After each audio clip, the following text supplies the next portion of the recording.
Hi friends, ഇന്ന് കുറച്ച് ലെങ്ത്തുള്ള video ഇടാമെന്ന് വിചാരിച്ചിട്ടോ. അപ്പോൾ ഞാൻ ഉച്ചയ്ക്കാണ് ഈ വീഡിയോ എടുക്കുന്നത്. ഉച്ചയ്ക്ക് ഭക്ഷണമൊക്കെ കഴിച്ചു. നിങ്ങളെല്ലാവരും ഭക്ഷണം കഴിച്ചു എന്ന് വിചാരിക്കുന്നു. അപ്പോൾ ഇതാണ് കേട്ടോ എൻ്റെ ചെമ്പരത്തിപ്പൂവ്. വലിയ മരമായിട്ടുണ്ടായിരുന്നു. ഞങ്ങളുടെ വീടിൻ്റെ ഫ്രണ്ടിൽ തന്നെ ആയിട്ടാണ് കേട്ടോ, മരത്തിൻ്റെ ഭാഗത്തായിട്ട് തന്നെയാണ്. അപ്പോൾ കുട്ടികളൊക്കെ സ്കൂളിൽ പോയി, അച്ഛൻ സ്കൂളിൽ പോയി. അച്ഛനും അമ്മയും ഭക്ഷണം കഴിക്കുന്നുണ്ട് കേട്ടോ, ഹാളിലിരുന്നിട്ട്. ഒരു ടി വി ഒക്കെ വെച്ചിട്ട് ഭക്ഷണം കഴിക്കുക. പിന്നെ എൻ്റെ നേരത്തെ കഴിഞ്ഞ് ഞാൻ കുറച്ച് എക്സാമിന് എനിക്ക് പഠിക്കാണ്ടായിരുന്നു. PSCയുടെ എക്സാം എഴുതുന്നുണ്ട്. അപ്പോൾ വീട്ടിൽ നിന്നിട്ട് തന്നെ പഠിക്കണം കേട്ടോ. അപ്പോൾ നമ്മളിങ്ങനെ വരുന്ന വഴിക്ക് ആകെ കച്ചറായിട്ട് കിടക്കണം കേട്ടോ. സത്യം പറഞ്ഞാൽ വൃത്തിയാക്കാൻ പറ്റിയിട്ടില്ലേക്ക് ഒന്നാമത് വയ്യാത്ത കാരണം കൊണ്ട്. പിന്നെ ഇതാണ് അടുക്കളയുടെ ഭാഗം, ഓപ്പോസിറ്റ് സൈഡ്. അവിടെ കുറച്ച് വിറകൊക്കെ എടുത്ത് വെച്ചിട്ടുണ്ട്. ഇതാണ് അടുക്കള ഭാഗം കേട്ടോ. അപ്പോൾ ഞാൻ എന്താ വെച്ചാൽ വീഡിയോ എടുക്കുകയും ചെയ്യുക. പിന്നെ പിള്ളേർ കുട്ടികളൊന്നും എൻ്റെ കൂടെ ഇല്ല. അപ്പോൾ ഇങ്ങനെ വീഡിയോ എടുത്ത് പോകുമ്പോൾ പിന്നെയാണ് എൻ്റെ ശ്രദ്ധയിൽപ്പെട്ടത്. ഇതാണ് ഞങ്ങളുടെ ചെറിയ കൃഷിഭവനിൽ നിന്ന് കിട്ടിയതാണ് വഴുതനത്തൈ. അപ്പോൾ അമ്മയും അച്ഛനും ചേർന്നിട്ട് നട്ട് വെച്ചതാണ് കേട്ടോ അത്. അപ്പോൾ അതിലിങ്ങനെ നമ്മൾ 2 നേരം വെള്ളം ഒഴിച്ച് കൊടുക്കും. പിന്നെ ഇവിടെയൊക്കെ പറമ്പ് തോട്ടമുണ്ട്. അപ്പോൾ അവിടെയൊക്കെ നനയ്ക്കാൻ വേണ്ടിയിട്ടാണ് പൈപ്പ്. അച്ഛൻ 2 നേരം നനയ്ക്കും കേട്ടോ, രാവിലെയും വൈകിട്ടും നനയ്ക്കും. നമ്മളെ തെങ്ങിനും കവുങ്ങിനൊക്കെ വെള്ളം നനയ്ക്കുന്നതാണ്. അപ്പോൾ ഇതുവഴി പോകുമ്പോൾ ഞാനൊരു കവുങ്ങ് നട്ടിരുന്നു. കഴിഞ്ഞ വർഷം നട്ടതാണ്, ഞാനും അച്ഛനും കൂടെ കുട്ടികളും കൂടെ ചേർന്നിട്ടിട്ടു. അപ്പോൾ അത് എത്രത്തോളം വലുതായി ഞാൻ കാണിച്ചു തരാം. അപ്പോൾ അത് ഇത്രയൊക്കെ വലുതായിട്ടുണ്ട് കേട്ടോ. പിന്നെ മറ്റേതൊക്കെ അച്ഛൻ വെച്ചതാണ്. ഇത് ഞാനും കുട്ടികളും കൂടെ ചേർന്ന് ചെയ്തതാണ്. കവുങ്ങ് കഴിഞ്ഞ വർഷം ഫസ്റ്റിൽ ഇതുപോലെ വെച്ചതായിരുന്നു. ഇത്ര വളർന്നു. അതേപോലെ അതിൻ്റെ കൂടെ 2-3 തൈയും കൂടെ വെച്ചിട്ടുണ്ട്. അത്രത്തോളം ആയിട്ടില്ല. അപ്പോൾ ഇതൊക്കെയാണ് കവുങ്ങും തൈ. അങ്ങനെ വരുന്ന വഴിക്ക് ഇതൊക്കെ അച്ഛൻ വെള്ളം തിരിച്ചിട്ട് അവിടെ ഒരു നനവുണ്ടായിരിക്കും കേട്ടോ കാണുമ്പോൾ നമുക്ക്. പിന്നെ അപ്പോൾ ഞാൻ വിചാരിച്ചു പാടത്ത് പോയിട്ട് ജസ്റ്റ് നമുക്ക് ഇതൊക്കെയല്ലേ കുഞ്ഞു സന്തോഷങ്ങൾ എന്ന് പറയുന്നത്. അപ്പോൾ പിള്ളേർ പോയി കഴിഞ്ഞാൽ പിന്നെ ഞാൻ കുറച്ച് നേരം നമ്മൾ പഠിക്കുമ്പോൾ ബ്രേക്ക് എടുക്കും. അപ്പോൾ ക്ലാസ്സിന് പോയിരുന്നു ഇതുവരെ. ഇപ്പോൾ പോവാറില്ല കേട്ടോ കുറച്ചായിട്ട്. അപ്പോൾ ക്ലാസ് കംപ്ലീറ്റ് കഴിഞ്ഞു. ഇനി എക്സാം വെച്ചിന് വേണമെങ്കിൽ നമുക്ക് ജോയിൻ ചെയ്യാം. അപ്പോൾ ജോയിൻ ചെയ്തിട്ടുണ്ടായിരുന്നില്ല. പിന്നെ ഇതുവരെ വരുന്ന വഴിക്കാണ് ജാതിക്ക ഇതിൻ്റെ ഇടവിളയായിട്ട് അച്ഛൻ കുഴിച്ചിട്ടുണ്ടായിരുന്നു. അപ്പോൾ സംഭവം എന്താ വെച്ചാൽ എൻ്റെ വീട്ടിൽ നിന്ന് വരുന്ന വഴിക്കിൻ്റെ അച്ഛൻ തന്നതായിരുന്നു. അപ്പോൾ ഇത് 2 വർഷമായിട്ടോ.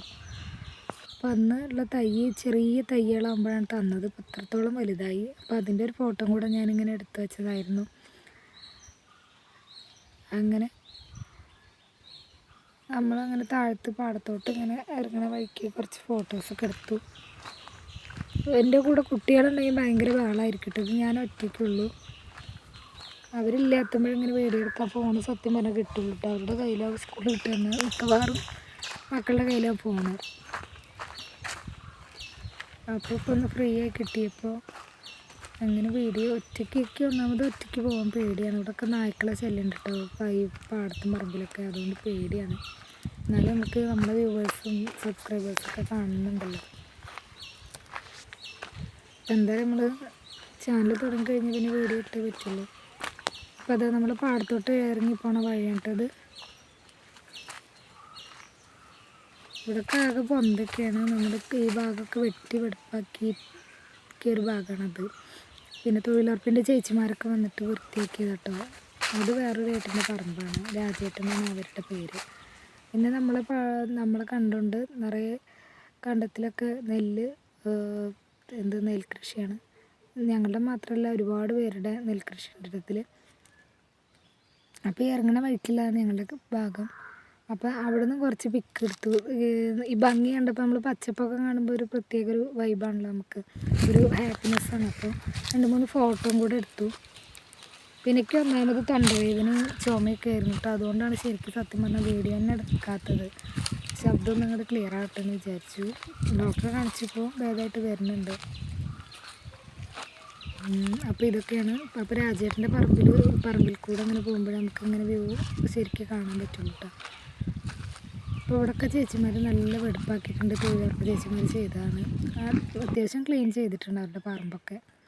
അപ്പോൾ ഇവിടെ നിന്നാൽ നല്ല വ്യൂ ആണ്. അപ്പുറത്ത് കായൽ കേട്ടോ, കുറച്ച് അങ്ങോട്ട് പോകണം. അവിടെയാണ് കായൽ. അപ്പോൾ ഇതങ്ങനെ വരുന്ന വഴിക്ക് ഞാൻ തിരിച്ചു പോന്നു. കാരണം കുറേ അങ്ങോട്ട് പോകാൻ പറ്റില്ല, ഉച്ച സമയം നല്ല വെയിലാണ്. ഈ വെയിലിൻ്റെ ചൂട് സഹിക്കാൻ വയ്യ ഒന്നാമത്. അപ്പോൾ നമുക്ക് വീട്ടിൽ തന്നെ തിരിച്ചു പോകാമെന്ന് വിചാരിച്ചു. അപ്പോൾ എൻ്റെ ഒരുപാട് നല്ല സബ്സ്ക്രൈബേഴ്സും വ്യൂവേഴ്സൊക്കെ കൂടിയിട്ടുണ്ട്. ഇപ്പോൾ 13 സബ്സ്ക്രൈബേഴ്സൊക്കെ ആയിട്ടുണ്ട്. അപ്പോൾ ഒരുപാട് സന്തോഷമുണ്ട്. നമ്മളുടെ കുഞ്ഞു കുഞ്ഞു ലൈഫ് സന്തോഷങ്ങളൊക്കെ നമുക്ക് പങ്കുവയ്ക്കാൻ പറ്റുള്ളൂ. അപ്പോൾ ജീവിതത്തിൽ ഇതൊക്കെയല്ല ഒരു സന്തോഷം എന്ന് പറയുന്നത്. അല്ലാതെ പുറത്തേക്ക് ഔട്ടിങ്ങിനും അങ്ങനെ ഇങ്ങനെയൊന്നും പോകാറില്ല കേട്ടോ. നമ്മുടെ വീടും പറമ്പൊക്കെ നമ്മുടെ ലോകം എന്ന് പറയുന്നത്. അങ്ങനെ നിങ്ങളിലേക്കും കൂടെ എത്തിക്കണം നമ്മുടെ വീഡിയോ ഒക്കെ എന്നൊരു ആഗ്രഹം. അപ്പോൾ ജീവിതത്തിൽ ഇങ്ങനെയുള്ള ചെറിയ നിമിഷങ്ങളൊക്കെ ഷെയർ ചെയ്യാമെന്ന് വിചാരിച്ചു. അപ്പോൾ അതൊക്കെ ഞങ്ങളുടെ തോട്ടം കേട്ടോ, കയറി വരുന്ന വഴിയാണിത്. അവിടെ നിന്നൊക്കെ വെള്ളം തിരിക്കുന്ന സ്ഥലമാണ് കേട്ടോ പറമ്പിലേക്ക്. അപ്പോൾ അച്ചുവിൻ്റെ ചെറിയ ചില വികൃതികളുണ്ട് ഇവിടെ. മരത്തിൻ്റെ മേലൊക്കെ ഓരോ എന്താ പറയുക, ഫോട്ടോ എന്തോ സംഭവം നോട്ടീസ് പോലെ എന്തൊക്കെ ഒട്ടിച്ച് വെച്ചിട്ടുണ്ട്. അവർ കളിക്കുമ്പോൾ കുട്ടികൾ ഇവിടെ കളിക്കാറുണ്ട് കേട്ടോ. ഒരു പുളീൻ്റെ തയ്യാണെന്ന് എന്തോ എഴുതി വെച്ചിട്ടുണ്ട്. ഇവിടൊക്കെ പിന്നെ കുറച്ച് വിറകും കാര്യങ്ങളൊക്കെ